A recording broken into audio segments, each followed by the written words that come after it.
Avant de raconter cette histoire, je tiens à dire une chose. Ce que j'ai vécu en France est quelque chose que peu de gens peuvent imaginer. Vous ressentirez probablement de la colère, peut-être même de la tristesse ou de la fureur. Mais croyez-moi, la suite pourrait vous surprendre. Alors, avant de commencer, je vous demande un petit service. Abonnez-vous à la chaîne et laissez un j'aime pour me soutenir et me permettre de continuer à partager ces histoires émouvantes de dépassement d'obstacles. Je m'appelle Yasmine, j'ai 29 ans et je viens du Maroc. Quand j'ai quitté Casablanca, je croyais que la France allait être ce pays où mes rêves allaient enfin devenir réalité. J'imaginais Paris comme une ville magique, pleine de lumière, où les opportunités allaient tomber du ciel. Mais quand mes pieds ont touché le sol de la gare de Lyon-Part-Dieu, ce n'était pas du tout le conte de fées que j'avais dans la tête. La première chose qui m'a frappée, c'était le froid. Un froid qui me traversait les os. Moi qui venais d'une ville où même en hiver on peut boire un café en terrasse, j'avais l'impression que l'air me coupait le visage. Avec ma petite valise et mes économies, je me sentais minuscule dans cette grande ville. Mon rêve était simple. Travailler dur, économiser et un jour ouvrir mon propre petit commerce. Je ne savais pas encore quoi, mais je voulais être indépendante, ne pas tendre la main. C'était ma fierté.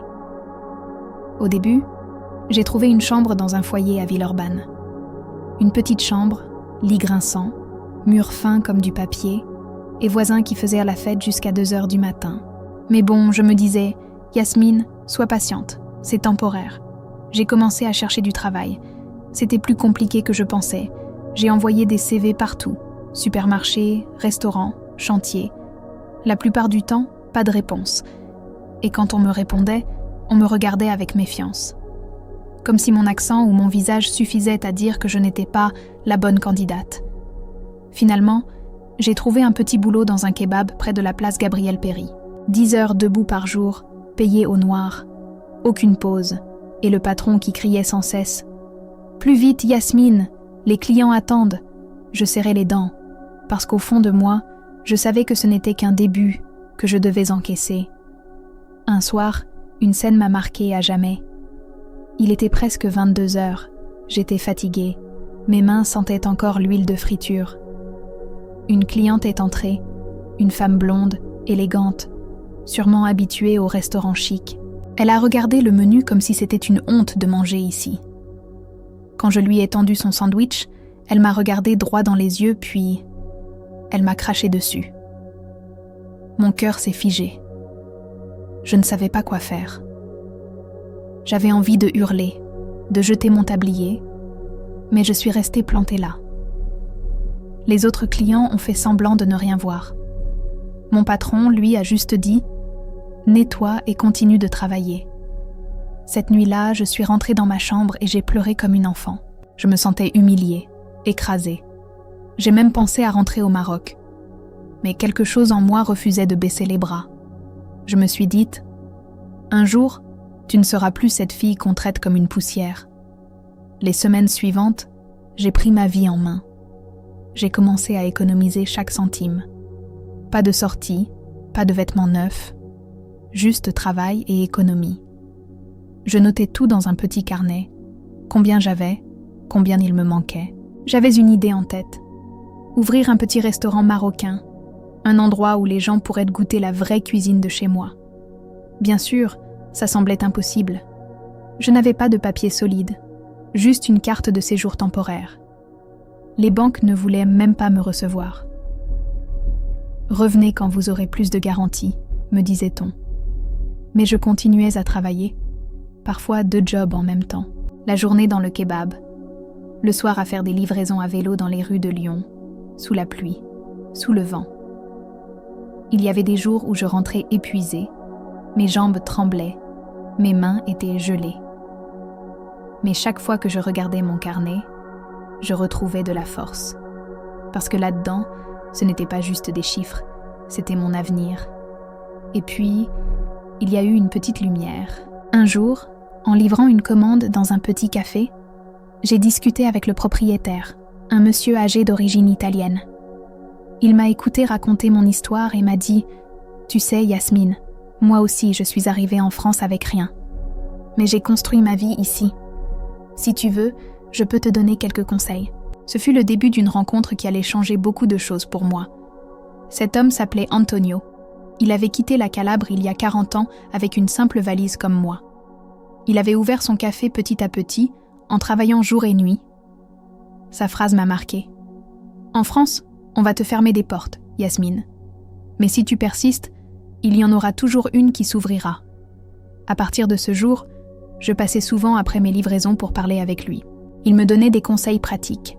Comment trouver un comptable honnête, comment négocier un bail, comment gérer les fournisseurs. Pour moi, c'était comme une école gratuite. En parallèle, je continuais à travailler comme une folle. Je me souviens d'un hiver particulièrement dur.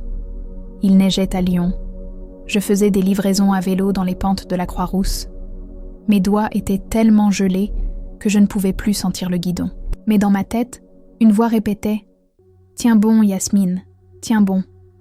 Petit à petit, mes économies augmentaient. Après 2 ans, j'avais assez pour louer un petit local. Pas dans le centre chic, bien sûr. C'était une rue discrète du côté de la Guillotière. Un quartier populaire, mélangé, avec des immigrés de partout. Le loyer n'était pas donné, mais c'était le maximum que je pouvais payer. Quand j'ai signé le bail, je tremblais. C'était comme un saut dans le vide. J'avais peur d'échouer, peur de perdre toutes mes économies. Mais en même temps, je me sentais libre pour la première fois depuis mon arrivée en France. Je me suis mise à rénover le local moi-même. Je peignais les murs, je montais les tables d'occasion, je bricolais jusqu'à tard la nuit. Mes amis du foyer venaient de m'aider parfois. On riait, on partageait du thé et du pain. Ces moments-là, même dans la fatigue, je sentais que j'avançais. Mon idée était simple. Proposer une cuisine marocaine authentique, mais présentée avec soin. Pas juste un kebab vite fait, non. Des tagines, du couscous, des pastillas, comme au Maroc, avec l'odeur des épices qui te transportent. Je voulais que chaque client sente que c'était préparé avec le cœur.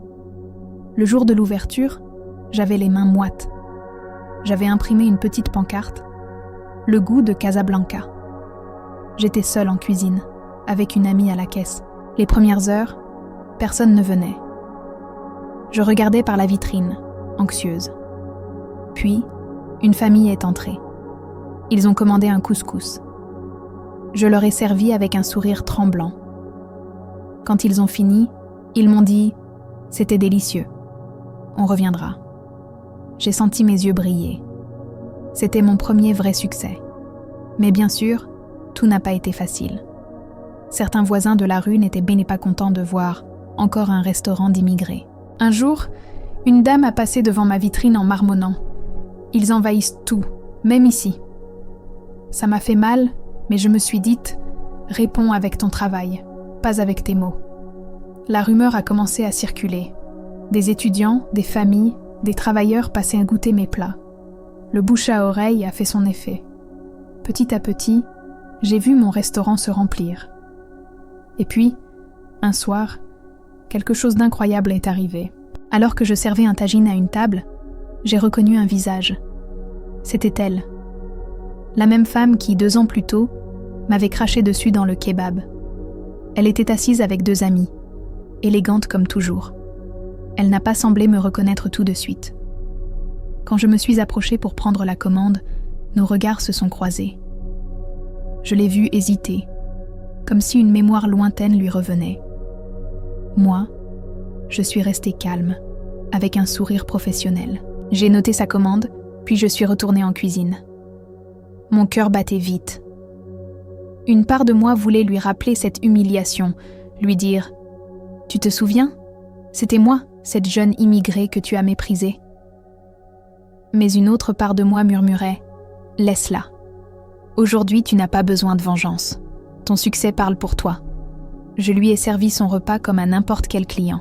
Elle a mangé, a semblé apprécier, et en partant, elle m'a dit simplement « Merci, c'était excellent. » Je l'ai regardée s'éloigner.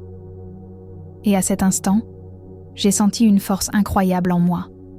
Parce que la vraie revanche, ce n'était pas de lui cracher à mon tour au visage. La vraie revanche, c'était ce restaurant plein, ses clients heureux, et moi, debout, fière, maîtresse de ma vie.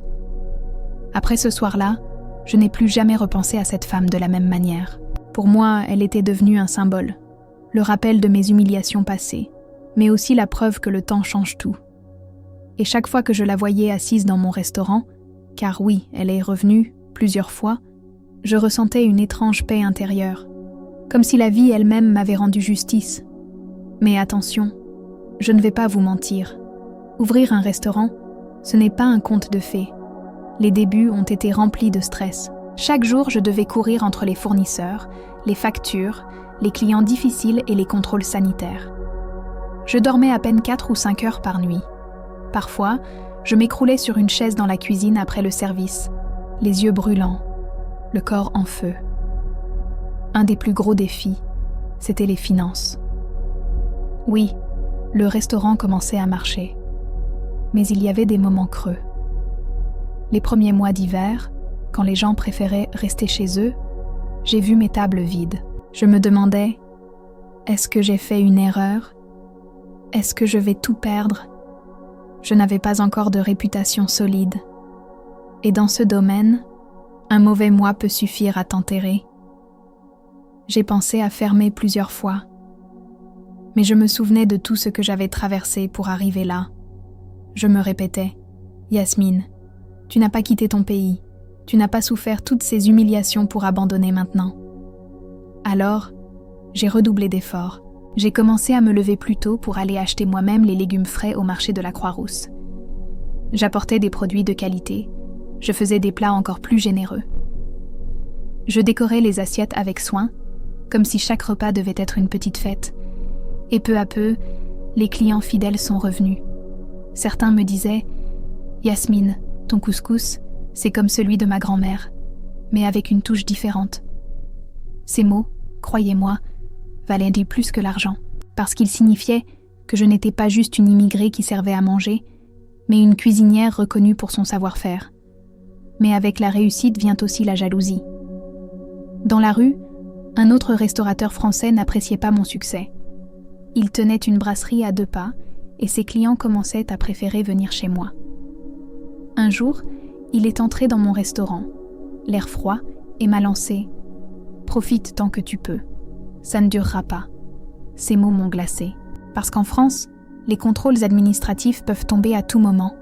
Et devinez quoi? Quelques semaines plus tard, j'ai eu une inspection surprise. Les inspecteurs ont fouillé ma cuisine, vérifié chaque papier. Je transpirais à grosses gouttes. J'avais peur qu'on me trouve un défaut, qu'on ferme mon local. Mais grâce au conseil d'Antonio, j'avais tout mis en ordre. Hygiène impeccable, papiers en règle. Quand les inspecteurs sont partis, j'ai senti mes jambes trembler. C'était comme si je venais de gagner une bataille invisible. Malgré ça, les coups durs continuaient. Je me souviens d'un soir où un client est parti sans payer. Une autre fois, j'ai eu une panne de frigo en plein week-end, ce qui m'a fait perdre presque 500 € de marchandises. À chaque problème, je sentais une boule au ventre. Mais au lieu de craquer, je me répétais « Chaque difficulté est une leçon ». Et puis il y a eu ce moment qui a tout changé. Un journaliste local est venu par hasard dans mon restaurant. Il a goûté mon tagine de poulet au citron confit. Le lendemain, un article est sorti dans un petit journal de Lyon. Le goût de Casablanca, un voyage culinaire au cœur du Maroc. Je n'oublierai jamais les faits. Le soir même, le restaurant était plein. Des gens que je n'avais jamais vus avant faisèrent la queue dehors. Certains avaient même découpé l'article pour le montrer en arrivant. On a lu ça, on veut goûter, ce fut un tournant. Les revenus ont commencé à grimper et je pouvais enfin respirer un peu. Je n'étais plus en mode survie. Je pouvais investir dans une meilleure cuisine, embaucher un serveur et même penser à un futur plus grand. Mais derrière ce succès grandissant, je sentais aussi une pression énorme. Parce qu'en France, on te juge vite. Si tu échoues, on dira que c'est normal, c'est une immigrée, elle n'a pas su gérer. Alors que si tu réussis, certains vont dire que tu voles la place des autres. Chaque jour, je portais ce poids sur mes épaules. Mais en même temps, je savais que je n'étais plus la Yasmine qui pleurait seule dans une chambre de foyer. J'étais en train de devenir quelqu'un. Et ce n'était que le début. Avec l'article du journal, tout avait changé. Mais ce que peu de gens disent, c'est qu'un succès soudain peut être aussi dangereux qu'un échec. Parce qu'un restaurant plein, ça veut dire plus de responsabilités, plus de clients exigeants et surtout, plus d'ennemis invisibles. Je me souviens d'un vendredi soir où toutes les tables étaient occupées. Les assiettes sortaient sans arrêt de la cuisine. L'odeur du cumin et du safran flottait dans l'air. Et moi, j'étais partout à la fois. En cuisine, en salle, à la caisse. C'est ce soir-là qu'un client s'est levé, furieux, en criant. On a attendu 40 minutes pour être servi. C'est inadmissible. Il a claqué la porte et les regards des autres clients se sont tournés vers moi. J'ai senti ma gorge se serrer. Je voulais courir après lui, m'excuser, mais je n'avais pas le temps.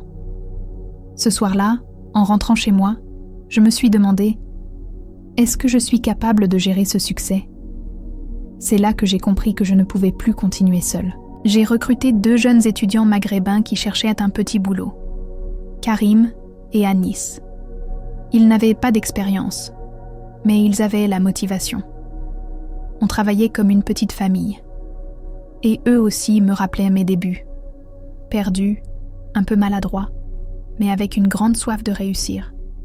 Peu à peu, le restaurant est devenu un lieu de rencontre. Des familles marocaines venaient pour retrouver les saveurs du pays. Des Français curieux s'asseyaient pour découvrir autre chose que le couscous de supermarché. Et moi, je circulais entre les tables, un sourire fatigué mais sincère collé au visage. Un soir, alors que je rangeais la caisse, Antonio, le vieux propriétaire du café qui m'avait aidé au début, est entré discrètement. Il s'est assis et m'a dit « Tu vois, Yasmine, je t'avais dit qu'une porte finirait par s'ouvrir. Maintenant, ton défi, c'est de la garder ouverte. » Ces mots ont résonné en moi, parce que le vrai combat n'était pas seulement d'atteindre le succès, mais de le maintenir. Mais comme toujours, les épreuves n'étaient jamais loin. Un matin, j'ai reçu une lettre de la préfecture. Ma carte de séjour arrivait à expiration, et je devais justifier de revenus stables et de charges régulières pour obtenir un renouvellement. Mon cœur s'est mis à battre fort. Et si on me refusait le renouvellement? Si je perdais tout, juste parce qu'un fonctionnaire décidait que mes papiers n'étaient pas suffisants? J'ai passé des nuits entières à préparer mon dossier. Factures, contrats, fiches de paie, tout. Le jour du rendez-vous, j'ai attendu 4 heures dans une salle bondée de la préfecture de Lyon. Les gens soupiraient, les enfants pleuraient. Quand mon numéro est enfin apparu, j'avais la gorge sèche. Le fonctionnaire m'a regardé avec un air froid. Il a feuilleté mes papiers sans émotion. À un moment, il m'a dit « Madame, sobrenom de Yasmine, vous savez que si votre activité ne se maintient pas, votre titre peut être retiré. » J'ai hoché la tête, sans oser répondre. En sortant, j'avais l'impression de marcher avec une épée suspendue au-dessus de ma tête. Une seule mauvaise année, et tout pouvait disparaître. Cette peur est devenue mon moteur. Je ne pouvais pas me permettre d'échouer. Alors j'ai commencé à chercher des idées pour élargir mon activité. Un ami m'a parlé des services de livraison comme Uber Eats et Deliveroo. Au début, j'étais sceptique, mais j'ai tenté. Et là, surprise, mes plats se vendaient même plus en livraison qu'en salle. Les soirs de pluie, quand les gens restaient chez eux, mes commandes explosaient. C'était un nouveau souffle. J'ai investi dans de meilleures boîtes de transport, j'ai adapté mon menu, et j'ai même créé une offre spéciale, couscous familial, qui est devenue un carton. Mais avec cette réussite, le restaurateur jaloux du coin est revenu à la charge. Un soir, en passant devant mon local, il m'a lancé. « Tu crois que ça va durer ? Les modes passent, Yasmine. Et quand tu tomberas, tout le monde rira. » Je n'ai rien répondu. Mais ces mots me hantaient. Parce que, dans un coin de ma tête, je savais qu'il n'avait pas totalement tort. En France, tout peut changer vite. Un contrôle fiscal, une mauvaise critique, et ton succès s'écroule. C'est à ce moment-là que j'ai compris que je devais construire plus grand qu'un simple restaurant. Si je voulais vraiment sécuriser mon avenir, Il fallait que je transforme ce succès en quelque chose de durable. J'ai commencé à rêver plus grand. Pourquoi pas un deuxième restaurant ou une petite chaîne spécialisée dans la cuisine marocaine authentique? Pourquoi pas une marque de produits maison? Mais en même temps, une question me rongeait. Est-ce que je suis prête pour ça? Car le chemin que j'avais devant moi n'était pas seulement une montée, c'était aussi une pente glissante. Et je savais que la suite allait être décisive. Les mois suivants ont été un tourbillon. Mon restaurant commençait à avoir une petite notoriété dans Lyon, mais chaque succès apportait son lot de stress. Je passais mes journées à jongler entre la cuisine, les livraisons, les stocks et les réseaux sociaux pour promouvoir mon restaurant. Je n'avais jamais imaginé que gérer un restaurant pouvait être aussi épuisant mentalement. Un matin, en ouvrant la porte de mon local, j'ai trouvé une note glissée sous le paillasson. Pas de signature, juste ces mots. On sait que tu te crois intouchable. Méfie-toi. Mon cœur a fait un bond. Une menace? Une jalousie déguisée? Je ne savais pas, mais je sentais la tension grimper instantanément. J'avais déjà affronté des regards désagréables et des critiques, mais une menace directe, c'était une première. Pourtant, je savais une chose. Je ne pouvais pas me laisser intimider. Si je montrais la moindre peur, tout ce que j'avais construit pouvait vaciller. Cette semaine-là, j'ai pris une décision importante.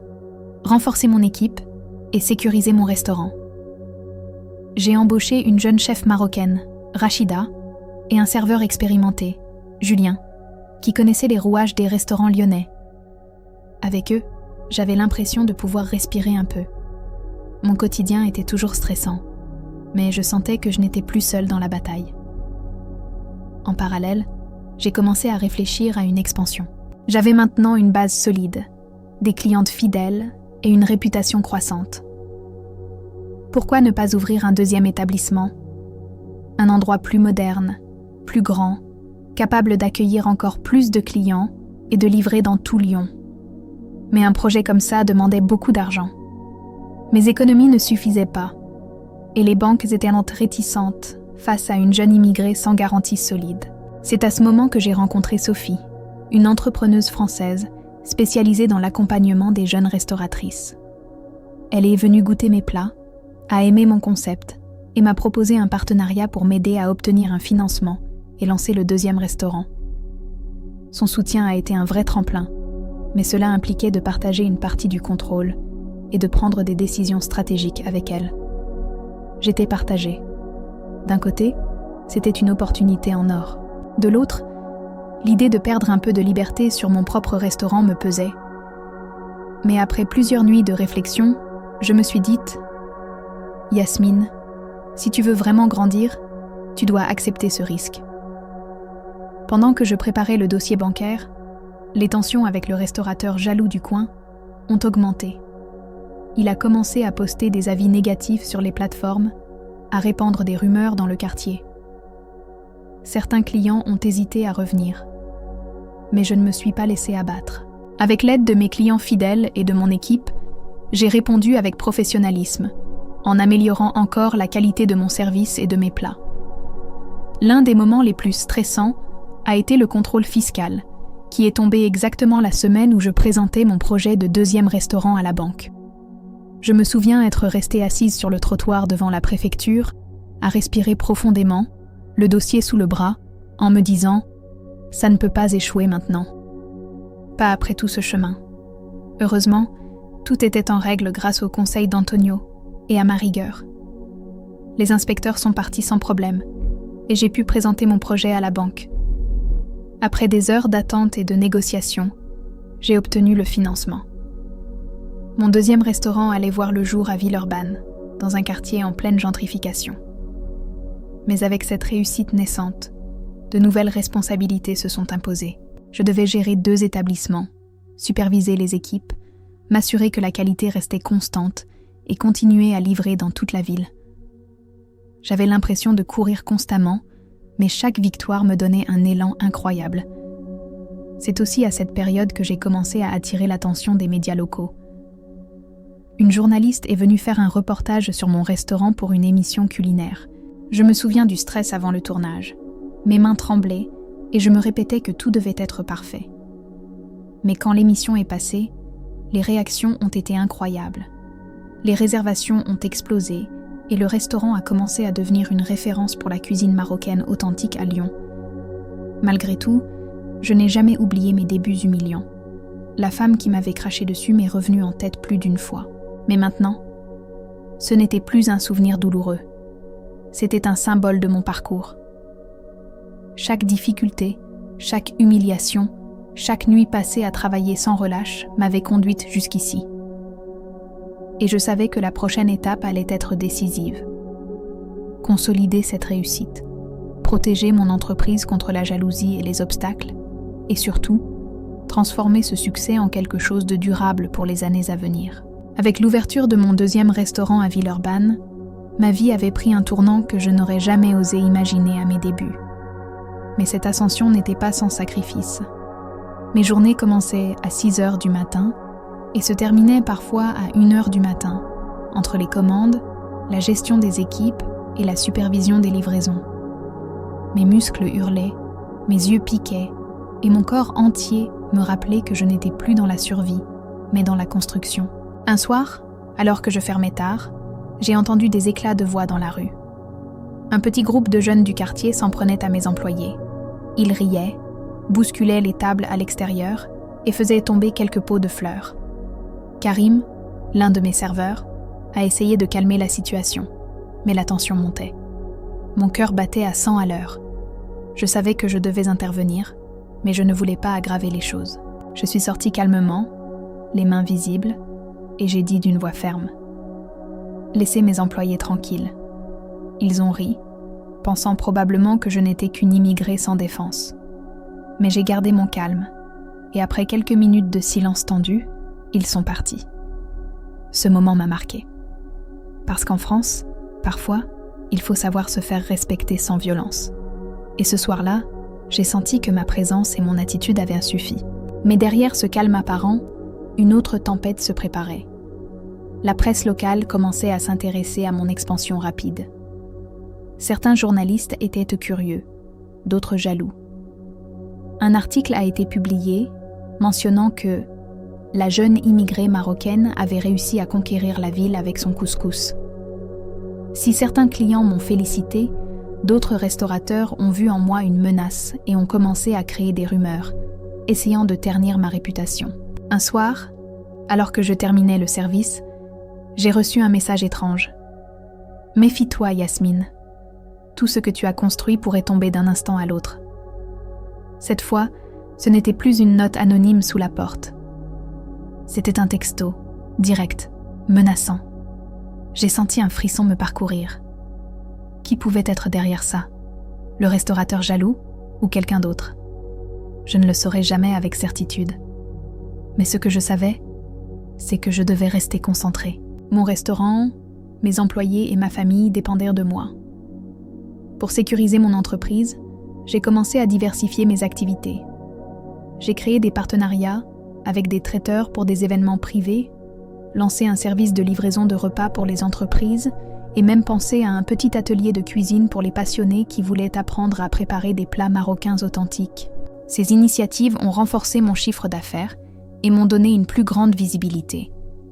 Mais avec cette réussite, j'ai également appris une leçon cruciale. Le vrai pouvoir n'est pas dans l'argent ou la popularité, mais dans la capacité à rester humaine. J'ai toujours traité mes employés avec respect. J'ai toujours accueilli mes clients avec un sourire sincère. Et je n'ai jamais oublié d'où je venais. Cette approche a créé une loyauté indéfectible autour de moi. Un matin, alors que je préparais un couscous pour une commande spéciale, j'ai vu par la vitrine quelqu'un que je n'oublierai jamais. Elle, la femme qui m'avait craché dessus. Elle était là, avec 2 collègues, semblant hésiter. J'ai senti mon cœur s'emballer, mais j'ai gardé mon calme. Je me suis dite, aujourd'hui, tu n'as pas besoin de lui montrer quoi que ce soit. Ton succès parle pour toi. Elle est entrée, a commandé timidement, et j'ai servi ses plats comme à n'importe quelle cliente. Quand elle a goûté, ses yeux se sont ouverts. Pas de mots, juste un regard de surprise mêlé à l'admiration silencieuse. Et en partant, Elle a dit simplement « Merci ». C'était incroyable. À ce moment-là, j'ai compris quelque chose de fondamental. La vraie revanche n'est pas dans la colère ou la haine, mais dans la réussite et la dignité. Tout ce que j'avais traversé, toutes les humiliations, toutes les nuits blanches, tout m'avait conduite à ce moment. Et je me sentais invincible. Mais la vie n'allait pas s'arrêter là. Le succès attire toujours des opportunités, mais aussi des choix difficiles. Antonio m'avait averti, « Ton ascension ne dépend pas seulement de ton travail, mais de tes décisions. Chaque choix que tu fais maintenant peut te propulser ou te faire chuter. » Et il avait raison. Je savais que la prochaine étape serait la plus cruciale. Consolider mes 2 restaurants, développer ma marque et créer une sécurité financière pour l'avenir. Le chemin était encore semé d'embûches, mais pour la première fois depuis longtemps, je me sentais prête à les affronter. Parce que ce que j'avais appris, c'est que la force ne venait pas seulement des réussites visibles, mais de la capacité à transformer chaque défi, chaque humiliation, chaque peur en moteur pour avancer. Avec 2 restaurants en fonctionnement et une clientèle fidèle, je pensais enfin pouvoir respirer. Mais la réalité m'a vite rattrapée. Plus le succès grandit, plus les enjeux deviennent énormes. Chaque décision pouvait faire la différence entre un succès durable et un échec brutal. Un matin, en ouvrant le premier restaurant à Lyon, j'ai trouvé un avis sur une plateforme en ligne qui m'a glacé le sang. Cuisine correcte, mais service lent et personnel impoli. Ce n'était pas vrai. Karim et Anis étaient toujours polis, professionnels. Mais la crédibilité de mon établissement était en jeu.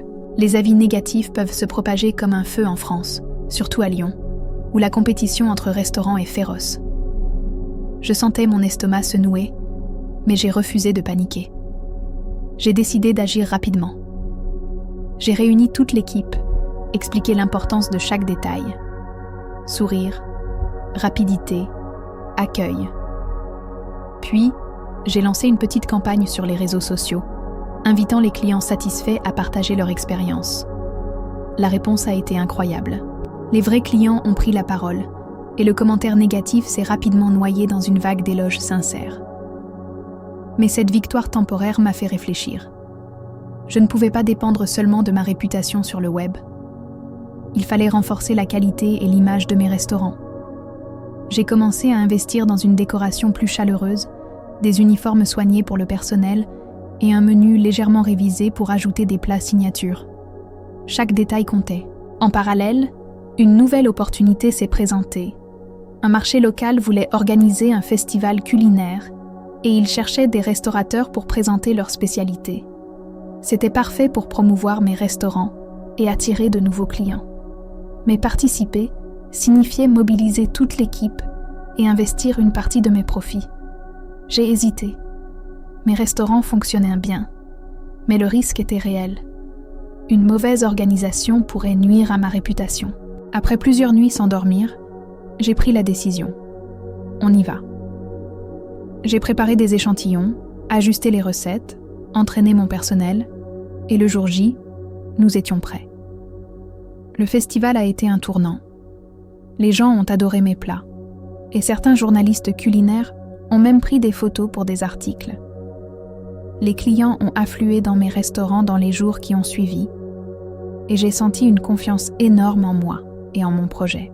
Mais cette réussite a aussi attiré plus d'attention, y compris de personnes mal intentionnées. Un matin, alors que je préparais des commandes pour la livraison, j'ai reçu un appel anonyme. « Tu crois que ton succès durera éternellement ? Prends garde, certains n'oublient jamais. » Le ton était froid, presque menaçant. Je ne savais pas qui était derrière cet appel, mais je ne pouvais pas laisser la peur prendre le dessus. Chaque menace, chaque critique, chaque obstacle que j'avais traversé auparavant m'avait appris à rester concentrée. Je me suis dite, « Yasmine, c'est ton moment. Ne laisse personne t'arrêter. » C'est à ce moment-là que j'ai commencé à réfléchir à une stratégie plus grande. Créer une marque qui allait au-delà des restaurants. Je voulais vendre mes plats préparés, lancer des sauces et des épices maison et partager ma vision culinaire avec un public encore plus large. Mais pour cela, j'avais besoin de partenaires, de fournisseurs fiables et d'un plan solide. Antonio m'a conseillé de rencontrer un consultant en business, quelqu'un qui pourrait m'aider à structurer ce projet. Cette rencontre a été décisive. Le consultant m'a montré comment transformer mes recettes en produits commercialisables, comment gérer la logistique et comment atteindre de nouveaux clients sans perdre l'âme de mon entreprise. Le processus n'a pas été facile. Entre les réunions, les essais de produits et les tests de marché, mes journées devenaient encore plus longues. Mais je sentais que chaque effort me rapprochait de quelque chose de plus grand, de plus durable. Et puis, il y a eu ce moment inattendu. La femme qui m'avait craché dessus, celle qui était revenue plusieurs fois pour goûter mes plats, est revenue encore une fois. Cette fois, elle est venue avec un sourire différent, presque gêné. Elle m'a dit « Je voulais m'excuser pour ce que j'ai fait, et je voulais vous dire que votre restaurant est incroyable. » Je me suis contentée de sourire. Je n'avais pas besoin de répliquer. Ma réussite et mon attitude parlèrent pour moi. Et en la voyant manger, satisfaite et silencieuse, j'ai compris une chose. La vraie revanche n'est pas dans la confrontation, mais dans le succès silencieux et la dignité. Ce fut un moment de profonde satisfaction, mais aussi de réflexion. Chaque humiliation passée, chaque difficulté, chaque peur m'avait préparé à ce moment. Et la prochaine étape allait être encore plus grande. Je savais que je devais transformer ce succès en un empire culinaire durable, capable de résister aux crises, aux jalousies et aux imprévus. Les semaines suivantes ont été une course contre le temps et contre l'incertitude. Avec mes 2 restaurants et le projet de produits maison, chaque jour apportait de nouveaux défis. Les fournisseurs avaient des délais à respecter, les employés avaient besoin de formation, et moi, je devais jongler entre la gestion quotidienne et la vision à long terme. Un matin, en ouvrant le restaurant de Villeurbanne, j'ai découvert que la machine à cuisson principale avait rendu l'âme. Pas de chauffage, pas de cuisson. Les livraisons prévues allaient être retardées et les clients commençaient déjà à s'impatienter. J'ai senti mon cœur battre à toute vitesse. Devais-je fermer le restaurant pour la journée ou tenter de réparer la machine au dernier moment ? J'ai pris une décision rapide. Appeler un technicien et improviser une solution avec les petites plaques et le four du 2e restaurant. Nous avons travaillé sans relâche toute la matinée et malgré le stress, nous avons réussi à honorer toutes les commandes. Cette expérience m'a appris une fois de plus que la résilience est la clé pour tenir dans ce métier. Mais les tensions ne venaient pas seulement des imprévus techniques. Un soir, alors que je terminais de préparer les plats pour la livraison, j'ai reçu un mail anonyme. « Arrête de penser que tu es intouchable. La prochaine fois, ça sera plus qu'un simple avertissement. » Le message était clair. Certaines personnes voulaient me voir échouer. Je ne pouvais pas ignorer ces menaces, mais je ne pouvais pas non plus me laisser paralyser par la peur. J'ai renforcé la sécurité, mis en place un suivi des livraisons et informé l'équipe qu'aucune panique ne devait se manifester. C'est à ce moment que Sophie, ma partenaire pour l'expansion, m'a proposé une idée risquée mais prometteuse. Ouvrir un 3e restaurant dans un quartier très fréquenté de Lyon. La surface serait plus grande, mais le loyer aussi. C'était un vrai saut dans l'inconnu. J'ai hésité. Un 3e restaurant aurait pu être la consécration, mais aussi une catastrophe si mal gérée. Après plusieurs nuits à peser les pour et les contre, j'ai pris une décision audacieuse. On y allait. J'ai mobilisé mes équipes, trouvé un fournisseur supplémentaire et planifié l'ouverture avec soin. Le jour de l'inauguration, tout semblait parfait. Les clients affluaient, la presse locale couvrait l'événement et mes employés étaient prêts. Mais au moment où nous avons ouvert les portes, j'ai aperçu dans la foule le visage du restaurateur jaloux qui avait semé des rumeurs depuis des mois. Il me regardait, sourire en coin, comme pour tester ma confiance. Je n'ai rien dit, je me suis concentrée sur mes clients et mes plats. Tout se déroulait bien jusqu'à ce que, quelques heures plus tard, un autre événement inattendu survienne. Une livraison massive d'ingrédients pour le festival culinaire était arrivée en retard, menaçant de gâcher plusieurs commandes. Mais là, j'ai senti que tout ce que j'avais appris jusque-là prenait sens. J'ai improvisé, redistribué les tâches, coordonné avec mes employés et transformé la crise en une opportunité. Les clients ont été servis à temps et certains ont complimenté la rapidité et l'efficacité du service. Cette expérience a renforcé ma confiance. Je pouvais gérer l'imprévisible, tout en gardant la qualité. Et puis, il y a eu ce moment symbolique. La femme qui m'avait craché dessus est revenue une fois de plus. Cette fois, elle n'était pas seule. Elle était venue avec une collègue et un client potentiel pour organiser un repas d'affaires. Elle a pris place. Et moi, je me suis approchée, toujours avec mon calme habituel. Elle a murmuré. « Je n'ai jamais pensé que je reviendrais ici. Mais je dois dire que ton restaurant est incroyable. » Je n'ai pas répondu avec colère, juste un sourire. Et en la voyant déguster ses plats, j'ai compris que la vraie revanche n'est pas la confrontation, mais la réussite, la dignité et le respect que l'on gagne naturellement. C'est alors que Sophie m'a appelée pour m'annoncer une nouvelle surprenante. Un investisseur local voulait financer le développement de la marque de produits maison, ce qui allait transformer mon succès local en véritable entreprise nationale. Mais l'offre venait avec un choix crucial. Accepter le financement signifiait céder une part importante de mon contrôle. J'ai pris un moment pour réfléchir. Mon instinct me disait de protéger ce que j'avais construit seul, mais mon ambition me poussait à accepter l'opportunité. Après une longue réflexion, j'ai compris que la vraie sagesse était dans l'équilibre. Accepter le partenariat, mais avec des conditions claires pour préserver l'authenticité et la qualité de mes produits. Ce choix allait être le point tournant. Car accepter ce partenariat signifiait que mon rêve pouvait atteindre un niveau que je n'avais jamais imaginé.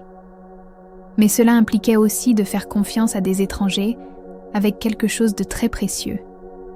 Ma vision, mon identité et mon parcours. Et c'est là que j'ai compris la leçon ultime. Chaque humiliation, chaque peur, chaque obstacle surmonté depuis mes débuts à Lyon m'avait préparé à ce moment. Tout ce que j'avais traversé, les menaces, les critiques, les nuits blanches, m'avait donné la force de prendre une décision audacieuse et calculée. Le plot twist final se préparait. Ce que personne n'aurait cru possible quelques années auparavant allait se matérialiser. La femme qui m'avait craché dessus allait manger, non seulement dans mon restaurant, mais au milieu d'un empire que j'avais construit grâce à ma détermination, ma résilience et ma vision. L'ouverture de mon 3e restaurant à Lyon était devenue un symbole. 3 établissements, une équipe soudée et une notoriété croissante. Jamais je n'aurais imaginé, quelques années plus tôt, être arrivé là. Pourtant, malgré ce succès apparent, chaque matin, je ressentais ce mélange de stress et d'adrénaline qui m'avait accompagné depuis mes débuts. Un matin, alors que j'arrivais au restaurant, j'ai vu un petit attroupement devant l'entrée. Curieuse, je me suis approchée et j'ai reconnu la femme qui m'avait craché dessus. Elle n'était pas seule. 2 journalistes et un critique culinaire réputé étaient avec elle. Mon cœur a commencé à battre plus vite. Je ne savais pas pourquoi elle était là, ni ce qu'elle cherchait à faire. J'ai respiré profondément et je me suis dite « Reste calme, Yasmine.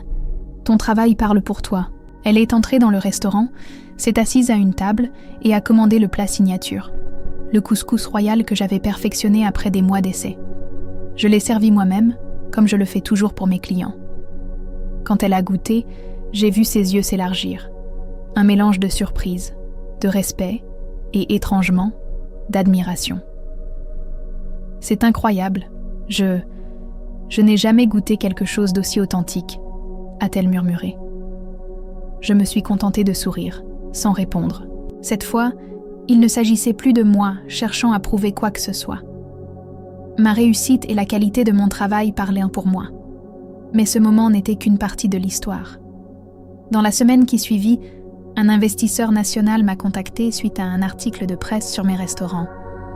Il voulait financer la commercialisation de mes plats prêts à emporter, mes sauces et mes épices, pour les vendre dans les grandes surfaces à travers la France. C'était l'opportunité dont j'avais rêvé, mais avec un risque. Perdre une partie du contrôle sur ma marque. Après de longues discussions avec Sophie et Antonio, j'ai décidé de tenter le coup. Nous avons mis en place un contrat clair, protégeant mon identité culinaire et mon équipe. Le financement a été accordé, et très vite, Mes produits étaient présents dans les supermarchés et les épiceries fines. La notoriété de mes restaurants et de mes produits a explosé. Un jour, alors que je supervisais la préparation d'une grande commande, mon téléphone a sonné. C'était elle, la femme qui m'avait craché dessus, cette fois pour organiser un déjeuner d'affaires avec moi et un client important. Elle voulait s'excuser officiellement et établir un partenariat pour des événements privés. Je me suis souvenu de toutes les humiliations, des difficultés administratives, des menaces, des nuits blanches passées à travailler seule, des clients difficiles et des collègues jaloux. Et j'ai compris une chose. La vraie revanche n'est pas dans la colère ou la vengeance, mais dans le succès, la dignité et le respect que l'on inspire naturellement. Ce déjeuner fut révélateur. Nous avons discuté, ri et même partagé des idées pour des événements culinaires communs. Elle m'a regardée avec un mélange de respect et d'incrédulité. Celle qui m'avait un jour humiliée venait maintenant chercher mon expertise et ma collaboration. Mais le vrai plot twist est arrivé quelques semaines plus tard. Un investisseur européen, ayant entendu parler de mes restaurants et de ma marque, m'a proposé un partenariat pour développer mes produits dans plusieurs pays européens. Cette fois, il ne s'agissait pas seulement d'un financement, mais d'une expansion internationale, d'une reconnaissance totale de mon travail. En quelques années, la femme qui avait commencé à Lyon avec quelques euros en poche et des nuits blanches dans un petit appartement venait de construire un réseau de restaurants et de produits culinaires respectés à l'échelle européenne. Et la femme qui m'avait humiliée, elle, mangeait désormais dans mon restaurant et discutait partenariat avec moi. En regardant tout cela, je me suis rappelé mes débuts. La peur, l'humiliation, les nuits de doute, les obstacles administratifs, les menaces. Tout cela avait construit ma résilience et ma détermination. Chaque difficulté m'avait préparé à ce moment. Et je savais que la clé de mon succès n'était pas seulement le talent culinaire, mais la capacité à transformer chaque épreuve en moteur pour avancer. Avant de conclure, je veux dire à toutes celles qui regardent, peu importe d'où vous venez, peu importe les obstacles ou les humiliations que vous avez vécues, il est possible de transformer votre vie avec de la persévérance, du courage et des décisions stratégiques. Alors, si toi aussi tu as vécu quelque chose de similaire, partage ton histoire en commentaire. Active la cloche pour plus d'histoires inspirantes et n'oublie pas de t'abonner et de laisser un like pour soutenir le travail de narration de ces histoires émouvantes et motivantes. Parce que chaque parcours, aussi difficile soit-il, mérite d'être entendu et célébré. Les semaines qui ont suivi ont été un tourbillon. Entre la gestion des 3 restaurants, le lancement des produits dans les supermarchés et la préparation de l'expansion européenne, chaque journée était intense. Mais cette fois, je ne ressentais plus la peur ou le doute. Tout ce que j'avais traversé m'avait forgé. Un matin, alors que je supervisais la préparation d'une commande pour un client professionnel, j'ai reçu un appel inattendu. C'était le propriétaire de l'immeuble où se trouvait mon premier restaurant à Lyon. Il voulait me rencontrer pour discuter de la location et de certains travaux à effectuer. J'ai senti un pincement de nervosité. Dans le passé, ce type de réunion aurait pu me stresser. Mais cette fois, j'étais préparée. Lors de notre rencontre, il a commencé à discuter des loyers, des rénovations et des contrats. Mais très vite, le ton est devenu plus cordial. Il m'a complimenté sur le succès de mes restaurants et sur ma persévérance. Je n'en revenais pas. L'homme qui, quelques années auparavant, avait été sceptique et distant face à une jeune immigrée ambitieuse, reconnaissait maintenant ma valeur et ma réussite. Ce moment m'a fait réfléchir à tout le chemin parcouru. Chaque humiliation, chaque obstacle, chaque personne qui avait douté de moi, tout cela avait contribué à ma force intérieure. Et plus encore, cela m'a appris une leçon essentielle. Le respect et la reconnaissance ne se gagnent pas en criant ou en imposant, mais en restant authentique, en travaillant dur et en ne perdant jamais de vue ses objectifs. Le soir même, en fermant le restaurant, j'ai reçu un message de la femme qui m'avait autrefois craché dessus. Elle voulait organiser un dîner privé avec quelques clients importants. Son ton était respectueux, presque admiratif. Et je l'ai invitée à venir, non par vengeance, mais par professionnalisme et confiance en mon travail. Le dîner a été un succès total. Ses clients ont été impressionnés par la qualité des plats et par l'ambiance chaleureuse que j'avais créée. Elle est venue me remercier à la fin, et cette fois, ses mots étaient empreints d'une sincérité que je n'avais jamais vue auparavant. Quelques jours plus tard, le projet européen a commencé à se concrétiser. Mes produits étaient désormais expédiés vers plusieurs pays et mes restaurants servirent de vitrine pour la cuisine marocaine authentique que j'avais toujours rêvé de partager. Mon équipe était fière, mes employés dévoués et mes clients fidèles. Mais au milieu de ce succès, un sentiment de gratitude m'a envahi. Je me suis souvenu de mes débuts à Lyon. Les appartements modestes, les nuits à réfléchir à mon avenir, les humiliations et les moments de doute. Tout cela m'avait préparé à cette vie. Et je savais que ma réussite n'était pas seulement financière, mais humaine. J'avais construit quelque chose de solide, avec des valeurs, de la persévérance et de l'intégrité. Le vrai plot twist n'était pas la vengeance sur celle qui m'avait humiliée, ni la reconnaissance des autres restaurateurs jaloux. Le twist, c'était moi.